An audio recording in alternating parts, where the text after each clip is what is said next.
നമ്മളാരും കാണാത്ത, നമ്മളാരും മനസ്സിലാക്കാത്ത വേറൊരു മുഖം കൂടിയുണ്ട് നമ്മുടെ അനീഷിന്. അതായത് സീസൺ തീരാൻ വെറും 1.5 ആഴ്ച മാത്രം സമയമുള്ളപ്പോൾ പൊതുവെ പുറത്ത് വൻ ഫാൻ ബേസുള്ള അനുമോൾ തൻ്റെ അവസാനത്തെ ആയുധമായ ഒറ്റപ്പെടൽ വജ്രായുധം അങ്ങ് പ്രയോഗിച്ചു. ആദിലയുമായി മിണ്ടാതിരുന്നാണ് ആ ഒറ്റപ്പെടൽ വജ്രായുധം പ്രയോഗിച്ചത്.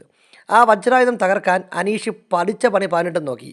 പട്ടായ കേഡ്സുമായി അനുവിനെ വീണ്ടും ഗ്രൂപ്പ് കളിപ്പിക്കാൻ അയാൾ പലതവണ ശ്രമിച്ചുകൊണ്ടിരുന്നു. പക്ഷേ അമ്പിനും ബില്ലിനും അവർ തമ്മിൽ അടുക്കുന്ന ലക്ഷണം അയാൾ കണ്ടില്ല. അനുവാണെങ്കിൽ ഒറ്റപ്പെടൽ സ്ട്രാറ്റജി തുറന്നുകൊണ്ടേയിരുന്നു. ഒരു പരിധിവരെ അവൾ ഒറ്റപ്പെടാതിരിക്കാൻ അനീഷ് അനുവിനോടൊപ്പം ചേർന്നിരുന്നു. താനും കൂടി അവൾ ഒറ്റപ്പെടുത്തിയാൽ പൂ പറിക്കുന്ന ലാഘവത്തോടെ അവൾ ഈ സീസൺ അങ്ങ് തൂക്കുമെന്ന് അയാൾക്ക് മനസ്സിലായി.